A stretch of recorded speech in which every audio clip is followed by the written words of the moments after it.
When the wild, terrifying monsters of Group B were banned at the end of 1986, many feared that rally racing's golden age had died with them. The new rules that replaced them were sensible, restrictive, and built around ordinary road cars. It sounded like the end of all the excitement. It was anything but. Out of those tighter rules rose a new generation of legends, cars that were slower than the Group B beasts, but every bit as iconic. This era didn't just produce great rally cars. It gave the world some of the most beloved road cars ever built, and a rivalry that would define an entire decade. This is the story of Group A, the era that turned everyday cars into immortals. To understand Group A, you have to go back to the tragedy that created it. By the end of the 1986 season, the monstrous Group B cars had become simply too fast and too dangerous. After a series of horrific accidents claimed the lives of drivers and spectators, motorsport's governing body took drastic action and banned them outright. The sport was in crisis. It needed a new top category, one that was thrilling but safe, competitive but sane. The answer already existed in the rulebook, a class called Group A. From 1987, Group A became the premier category of the World Rally Championship, and the philosophy behind it could not have been more different from the anything-goes madness of Group B.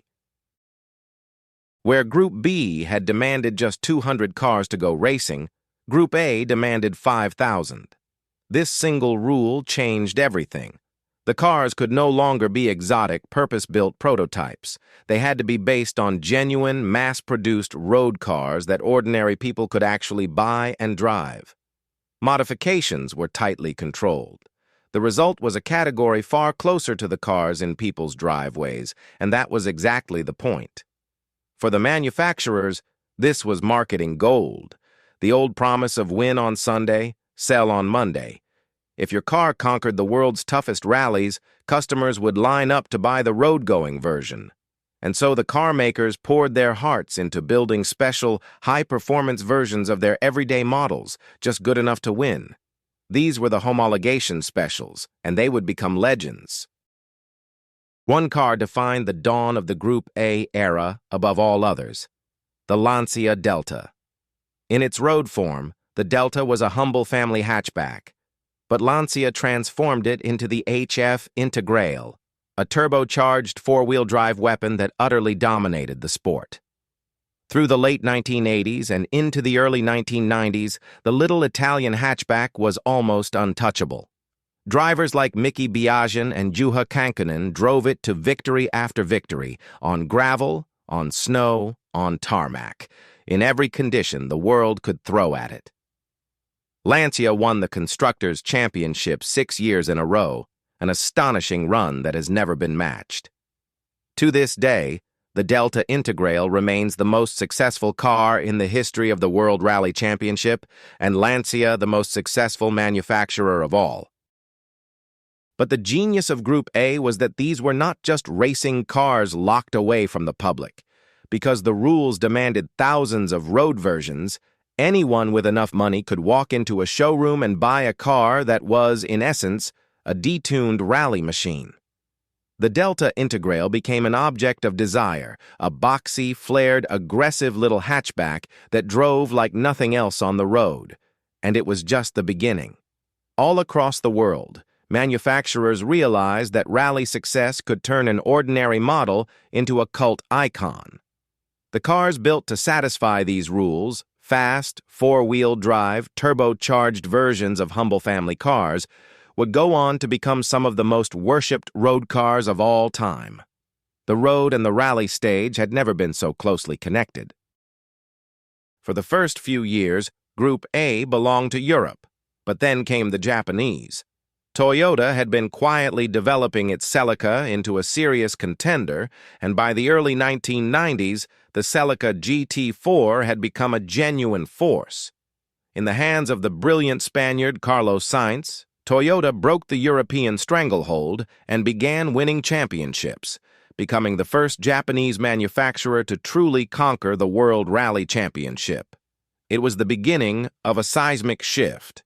The world's biggest car makers in Japan had seen exactly what rally success could do, both on the stages and in the showrooms. And soon, two more Japanese names would arrive that would define the rest of the decade, ignite one of the greatest rivalries the sport has ever seen, and create road car legends that endure to this very day. The first was Subaru. Working with the British team ProDrive, Subaru entered rallying with the Impreza and created an icon. Painted in an unforgettable shade of blue with bright gold wheels, the Impreza became one of the most recognizable rally cars ever built. And at its wheel was a young, fearless, spectacularly fast Scotsman named Colin McRae. McRae drove with a flat-out, all-or-nothing style that made him a hero to millions. Either he won or he crashed trying. In 1995, he became the youngest World Rally Champion in history, and the first Briton ever to take the crown. The blue and gold Subaru, screaming through the forests with its distinctive rumbling engine note, became the dream car of an entire generation of young fans. But Subaru had a fierce rival, also from Japan, Mitsubishi. Their weapon was the Lancer Evolution, the legendary Evo. And their driver was a quiet, ruthlessly precise Finn named Tommi Mäkinen. What followed was an epic war. Through the second half of the 1990s, Subaru and Mitsubishi, McRae and Mäkinen, fought tooth and nail across the rally stages of the world. Mäkinen and his Evolution proved almost unstoppable, winning an incredible 4 consecutive Drivers' World Championships. The Subaru Impreza versus the Mitsubishi Lancer Evolution became the defining rivalry of the era, and it spilled straight out of the forests and onto the streets, as fans argued endlessly over which of these two turbocharged four-wheel drive Japanese legends was truly the king. The Group A era was packed with extraordinary talent. There was Juha Kankkunen, the cool Finnish master who collected 4 world titles. There was Carlos Sainz, El Matador, relentlessly fast and astonishingly consistent. There was the elegant Frenchman Didier Auriol and the fearless Colin McRae. But where there is glory and big money, scandal is rarely far behind. In 1995, Toyota was caught running an ingenious but illegal device that secretly cheated the rules limiting turbo power, described by officials as the most sophisticated piece of cheating they had ever seen in motorsport. The punishment was severe. Toyota was thrown out of the championship and banned for a year. Even in the more sensible world of Group A, the will to win could still push the giants over the line. By the mid-1990s, Group A had given the sport nearly a decade of incredible racing. But the manufacturers were straining against its tight restrictions, longing for more freedom to build faster, more specialized machines. And so in 1997, the rules changed once more. A new category called World Rally Cars replaced Group A at the very top of the sport. These new cars no longer needed thousands of road-going twins. Manufacturers could now build dedicated rally machines based only loosely on a road model. It was, in a way, a small step back toward the freedom of the past, though with strict safety limits this time. The pure Group A era, where the rally car and the showroom car were almost one and the same, had quietly come to an end. And yet, its legacy is everywhere. Group A may have been born out of caution, but it produced some of the most beloved machines in all of motoring. The Lancia Delta Integrale, the Toyota Celica GT4, the Subaru Impreza, the Mitsubishi Lancer Evolution.